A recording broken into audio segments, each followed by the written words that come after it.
welcome back everybody. Thank you for watching another video. Today we're going to continue having a look at this new class of pistols that have come out. Basically micro subcompact pistols with higher round capacity. Today we're going to be looking at the Ruger Max 9, maxing out that 9mm that you can fit in this tiny little pistol. Now we've already had a look at the SIG 365 XL and the Smith & Wesson Shield Plus. If you haven't seen those videos, I'll leave a link for them right up here. Alright, before getting started, here is a quick announcement. I have started getting into leather crafting. So starting off with coasters and bookmarkers and keychains, hopefully by mid-year I can start making custom wallets for everybody. So my Patreon account has been set up. It's waiting for approval. But maybe if you guys want, you make a donation of $10, pick up a set of 4 to keep the channel going. Here's a look at the designs. There's this bougie kind of flower pattern, the dirty diamond, superscript, your lucky 4-leaf clover, and fantastic flannel. Now these have been coated with 3 coatings of neatwood oil, then finished off with leather balm with autumn wax. The back coated with Tokonole and then finished off with leather balm with autumn wax, and the edges have been burnished, hand sanded from 220 grit to about 400, and then coated with a leather balm with autumn wax. So here's a look at what a unfinished edge looks like versus burnished, and you can see that the backings are coated as well. So when you're ready, make a donation, $10 to the channel through Patreon. I'll let you guys know when that has been approved. But let's have a look at this Ruger Max 9, maxing out that ammo you have in this tiny little pistol. Alright, so the first thing I want to point out is look how high this rear sight is and the front sight there. And that is done purposely, not only so you can do your one-handed manipulation drills, maybe you want to practice hooking it on your belt or your shoe or a ledge or whatever so you can rack the slide, but it's done to co-witness with the Optics Ready slide. And at no additional cost, this pistol's coming in, the Ruger Max 9, at probably the least expensive micro subcompact pistol out there, and I love that. All right, so the footprint pattern is the J-point, which is becoming a common theme out there for these types of pistols. But when you put it on there, it's cut low enough because it's a direct fit to sit in there that these sights are going to be able to pop up and you can see through it and co-witness, use the dot and the front sight at the same time. And I also appreciate the fact that the rear sight is separate from the plate, meaning that you can actually keep the rear sight when you take off the plate. With the SIG, the rear sight is built into the plate, so it comes off as one piece, so you don't actually have a rear sight. It's a super low profile rear sight that's built into it, but it's very hard to use. So that is a beautiful feature. The front sight post has a tritium front, so it's so bright at night, and even in the daytime, because it's backed up with this high-vis tube, which I really like the color green, it's even brighter in the daytime. So nice job, Ruger, on those sight options. So one last thing about these rear sights, I appreciate the fact that manufacturers now are starting to put blacked out rear sights.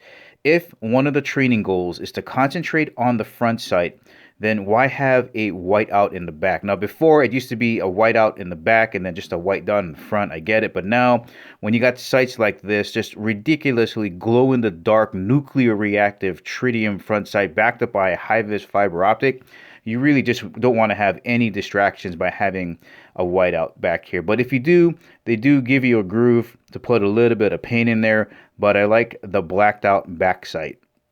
Nice front and rear cocking serrations. Not as deep as the SIG 365, but definitely a huge improvement over the Smith & Wesson Shield Plus. The front serrations on those are almost non-existent. They're pretty aggressive. You can get good grip on both, so I like having that there. All right, nice beveling here on the front. Really squared off, so for people that like really sharp squared off corners, that's going to be nice. You can see down here in the muzzle area where they bevel it as well, so as not to snag when you're holstering.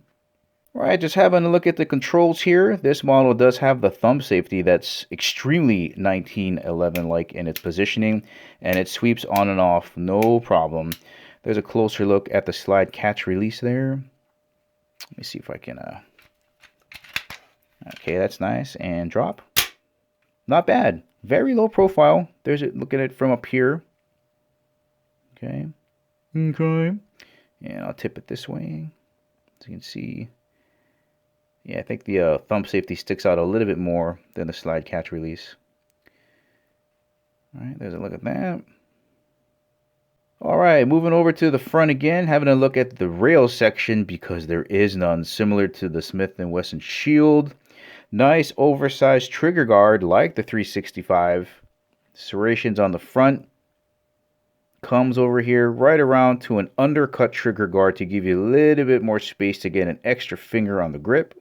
All right, let's have a closer look at this magazine release.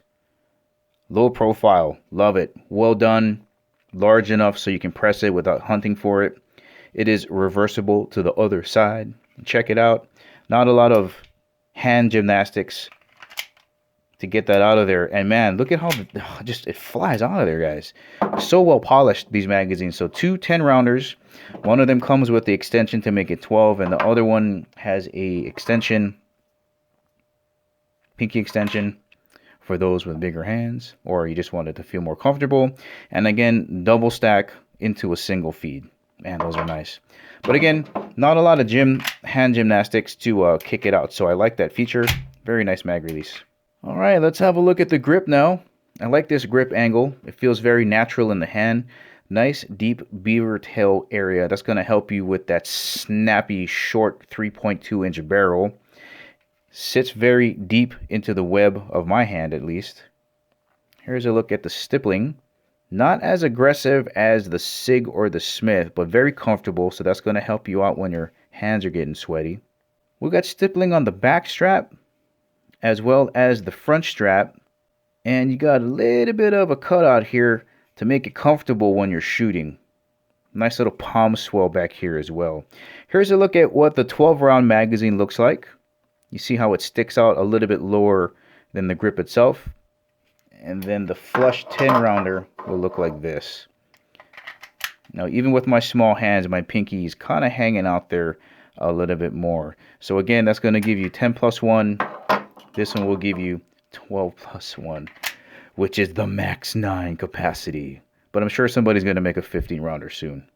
All right, let's see how much this weighs here with the 12-round magazine unloaded. 1 pound, 2.7 ounces. Let's zero that out again. Go back for one more.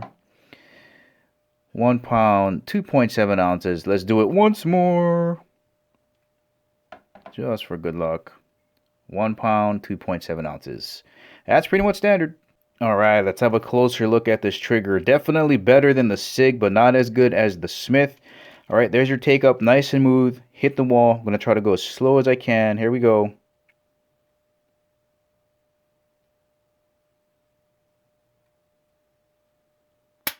All right, so there's a little bit of creep in there. Here's the reset. All right, and back on it.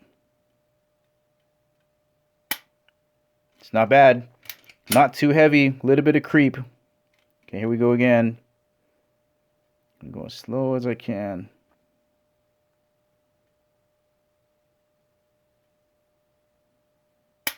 Okay, reset. Kick it out. All right, and back on it.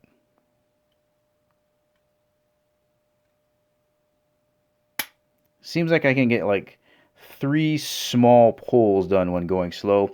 Here's a look at kind of a normal pace. So here we go. All right, reset.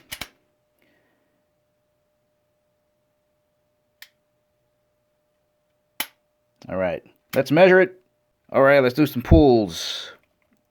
Hooks are in.